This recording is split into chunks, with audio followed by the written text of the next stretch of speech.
Esta cirugía se realizó recientemente en Venezuela a una paciente de 73 años de edad, a quien se le retiró una malla quirúrgica en el cerebro y se le tomó una biopsia de un tumor recidivante. El equipo de especialistas estuvo conformado por los neurocirujanos Germán Pinto y Adams Pernalete, además de los anestesiólogos Pedro Sánchez y Adriani Maldonado, quienes gracias al trabajo en conjunto garantizaron la recuperación total de la paciente. Operar el cerebro de una persona que se encuentra despierta es un procedimiento avanzado que permite evaluar sus funciones neurológicas en tiempo real, lo que evita una serie de repercusiones asociadas a este tipo de intervenciones.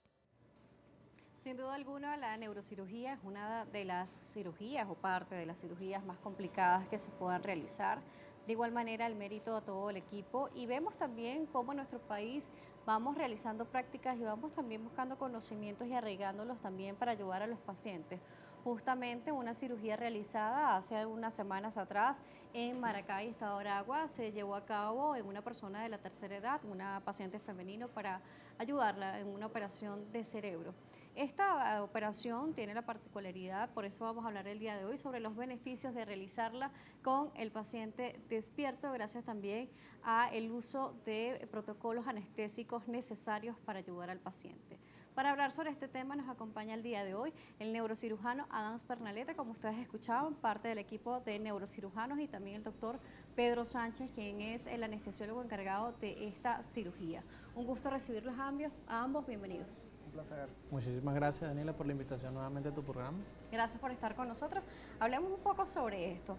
Aunque no es la primera vez que se realiza una cirugía de este tipo, incluso también vimos una más reciente en España en el año 2023. Correcto. Vemos también los beneficios que aporta poder realizar este tipo de cirugía. Como también parte de la anestesia ha sido ese punto clave para ayudar al paciente, hablemos un poco de por qué optar por el tipo de anestesia al monitorear a un paciente despierto. Bueno, lo primero que voy a comentar es que va a depender de muchos factores, ¿no? El primero es la indicación quirúrgica, en el cual tenga la indicación de que pueda realizarse mediante este abordaje. Y la segunda va a depender del paciente como tal, ¿sí? Hay indicaciones cardiovasculares, respiratorias, neurológicas. En este caso, una paciente con polifarmacia que tomaba múltiples medicamentos, tenía afecciones respiratorias, afecciones cardiovasculares, y el hecho de que llevara anestesia general con una intubación orotraqueal que ameritaba una ventilación mecánica, pues me hacía modificar ciertos parámetros importantes que yo no quería en ese caso, en conjunto con la doctora Maldonado, que fue mi compañera en ese caso, y pues decidimos realizar este método y de verdad nos fue muy bien, tanto para nosotros desde el punto de vista médico como la paciente y el bienestar con sus familiares. ¿Qué se trató en esta cirugía, doctor Pernalete? En primera instancia, bueno, comentamos al principio que fue un retiro de malla por una lesión recidivante tipo meningioma. La paciente fue intervenida hace aproximadamente 9 años, pero esta lesión recidivo, motivo por el cual tuvimos que tomar esta muestra de biopsia y descomprimir, retirando la malla. Al igualmente, nos permitió a través de esta cirugía poder ver o evaluar de minuto a minuto, segundo a segundo, cómo ese paciente iba evolucionando desde el punto de vista cuando le estábamos tomando la biopsia, desde el punto de vista en cuanto a lo cognitivo, al habla, a los movimientos. Eso nos permitió a nosotros poder saber cómo íbamos en el camino de la cirugía, es decir, cómo iba evolucionando ese paciente satisfactoriamente mediante la realización del procedimiento de esa toma de muestra de biopsia. ¿Por qué? Porque era una área totalmente elocuente e importante para nosotros. ¿Cuánto fue el tiempo quirúrgico? Aproximadamente tuvimos entre 1 hora 40 minutos aproximadamente. Este tipo de anestesia siempre acostumbramos a ver anestesias generales o algunas específicas, como por ejemplo la epidural que se utiliza en el embarazo, que es un caso donde el paciente está despierto mientras se hace una cirugía, por tomar en cuenta algunos de los casos y que de repente se nos hace mucho más familiar a todos nosotros. Con respecto a este tipo de anestesia, ¿no necesita algún tipo de reversión como se hace con la general? ¿Cómo es el proceso? Ok, realmente la anestesia se puede dividir en dos grandes ámbitos, ¿no? Anestesia general y anestesia regional o conductiva. En este caso, la neurocirugía, prácticamente el 95% de los casos presentan con anestesia general, ¿sí? Sin embargo, hay casos muy puntuales, indicaciones neuroquirúrgicas o anestésicas en los cuales tenemos el beneficio de darle a este paciente pues un bloqueo regional, ¿ok? Estamos bloqueando con anestésicos locales, que es un fármaco similar al que se utiliza en epidural para las embarazadas, en nervios que inervan el cuero cabelludo y la piel del cráneo, ¿ok? Haciendo esto, inhibimos la respuesta nerviosa ante el estímulo quirúrgico y por ende ellos pueden operar con tranquilidad. Aparte de que el cerebro no tiene inervación y por ende no duele. Lo que duele son las meninges, la piel y todo esto que recubre el cráneo hasta llegar al cerebro. Por supuesto, ¿cuál es el régimen preoperatorio y postoperatorio para este tipo de anestesia? Para garantizar la satisfacción anestésica y quirúrgica en todo paciente, pues debe llevar una evaluación anestésica, que es lo que se recomienda en todo tipo de pacientes. Si es emergencia, se hace de impacto, y si es electiva, pues se hace con planificación. Y esto amerita una evaluación cardiovascular, neumonológica o dependiendo del caso que amerite, si sufre de enfermedades endocrinas o endocrinólogo, y así con todos los casos.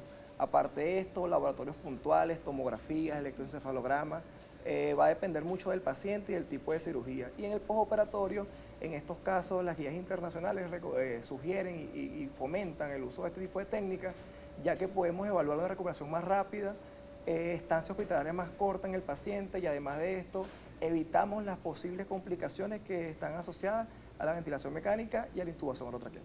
Por supuesto. Doctor Adams, con respecto a esta cirugía que duró casi 2 horas aproximadamente en promedio, con respecto al retiro de la malla y la toma de biopsia, se hace a través, eligieron realmente este tipo de anestesia también por el tipo de paciente, Correcto. la edad, todo el antecedente. Los factores que tenía. Por supuesto. Pero en todas las operaciones de neurocirugía podrían ser optativas con este tipo de anestesia o son casos muy puntuales. Son casos puntuales, no todos. Generalmente el 90% de los pacientes se hace por anestesia general, por intubación orotraqueal. ¿Por qué se hizo con esta paciente? Por las múltiples comorbilidades cardiovasculares, respiratorias, que conllevaron a que se eligiera de esta manera para mejorar y optimizar los resultados desde el punto de vista neurológico. Es decir, optimizar los resultados en saber que cuando estamos abordando, cuando estamos tomando la biopsia, estamos descomprimiendo y haciendo la citorreducción, que es, digamos, bajar el tamaño del tumor, permitir identificar áreas elocuentes, es decir, por aquí no te vayas, por aquí no hagas, por aquí no te metas, porque puedes producir un daño a nivel de la corteza cerebral. Sin embargo, en el advenimiento de la tecnología tenemos algo importante que es el neuromonitoreo intraoperatorio, que todos los pacientes deberían de llevarlo para ese momento, en este caso de la cirugía.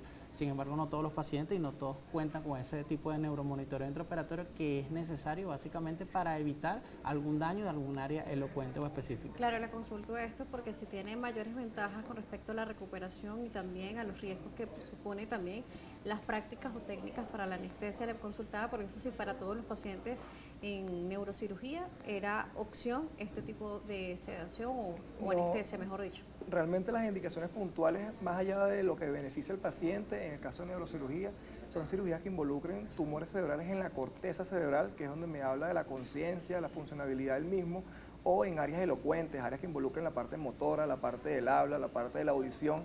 Entonces, cuando el neurocirujano se encarga mediante los estudios preoperatorios de diagnosticar al paciente, ya es un reto o una preparación previa para el grupo de anestesiólogos, que normalmente no suelen ser uno solo, siempre pueden ser 2 o hasta 3, ¿ok? Se maneja desde este punto de vista para garantizar el bienestar postoperatorio, que es lo que queremos con nuestros pacientes. ¿Por cuántas horas se puede utilizar este tipo de técnica?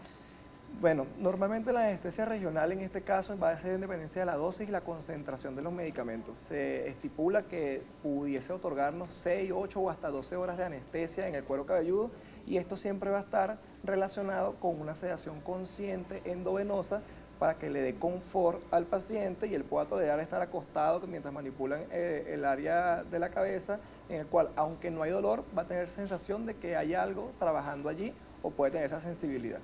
Claro, y además se trabaja en equipo, trabaja en quirófano, sí. Y además el paciente como está consciente también. Totalmente, así como estamos nosotros. Totalmente. Entonces también hay que tener como que ese trabajo del equipo multidisciplinario y tener la tranquilidad también del paciente, porque también una alteración en su ritmo cardíaco puede ser determinante en este tipo de cirugía. Sí, ese es uno de los motivos por el cual hay tipos de cirugías en los cuales no es viable este tipo de anestesia. El paciente tiene que estar bajo anestesia general con bloqueo neuromuscular, no se puede mover por nada del mundo, ¿ok?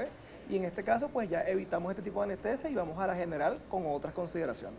Impresionante que, aunque sea el cerebro que nos comanda toda la parte nerviosa y también la parte de cómo se estimula, reacciona en nuestro cuerpo, vemos cómo entonces una cirugía de este estilo también puede ser segura para la tranquilidad del Sí, paciente. así mismo. Vamos a irnos a una pausa. Al regreso seguirá acompañándonos el neurocirujano Adams Pernalete, también Pedro Sánchez, quien es anestesiólogo. Así que si tiene preguntas o comentarios, las redes activas para ustedes, @salud_gb, @Daniela J. Salas. Por acá, doctora Costa Ramos nos pone excelente trabajo. Bueno, un abrazo, ya regresamos.